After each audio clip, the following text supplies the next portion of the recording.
Hi, பூஜை சாமான்லாம் அப்பப்போ கழுவுற ஆளாக இருந்தால் உங்களுக்கான வீடியோ தான் இந்த வீடியோ. இதை பார்க்குறதுக்கு முன்னாடி ஃபஸ்ட்டு சப்ஸ்கிரைப் பண்ணிவிட்டு பாருங்கள், ஃபுல்லாக பாருங்கள். அப்போ தான் நான் சொல்கிற டிப்ஸ்லாம் உங்களுக்கு தெரியும். ஃபஸ்ட்டு நாங்கள் பூஜை சாமான் ஒரு 2 வீக்ஸ் ஒன்ஸ் 15 டேஸ் ஒன்ஸ் தான் கழுவோம். ஏன் அப்படி பண்ணுறோன்னா, நாங்கள் யூஸ் பண்ணுற 2 திங்ஸ் தான்.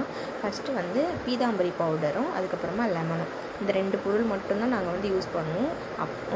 ஒரு டைம் யூஸ் பண்ணாலே போதும். ஒரு 15 டேஸ்க்கு அப்படியே ஃபுல்லாக பளிச்சுன்னு இருக்கும். எந்த ஒரு அழுக்குமே சேராது. அதில் நாங்கள் கழுவிட்டு அப்படியெல்லாம் விட்டுற மாட்டோம். கழுவிட்டதுக்கப்புறமா ஒரு கிளாத் வச்சு விளக்கு எல்லாமே நல்லா தொடச்சிடுவோம். ஃபஸ்ட்டு அதை க்ளீனாக தொடச்சிட்டு அப்புறமா திருநீர் இருக்குல்ல, அந்த திருநீர் வச்சு திரும்பவும் அகெயின் துடைக்கணும். அந்த மாதிரி நீங்கள் தொடச்சி வச்சாதான் 15 டேஸ்க்கு அப்படியே இருக்கும். நீங்கள் எண்ணெய் ஊற்றி விளக்கு ஏற்றினா கூட கருப்பாகிடும் சொல்லுவாங்க சில பேர். அது மாதிரிலாம் ஆகாது.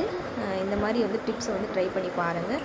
இந்த மாதிரி உங்களுக்கு நிறைய டிப்ஸ் வீடியோ வேணும்னா எங்களோட சேனல் சப்ஸ்கிரைப் பண்ணிவிட்டு லைக் பண்ணிட்டு ஷேர் பண்ணுங்கள். பாய்.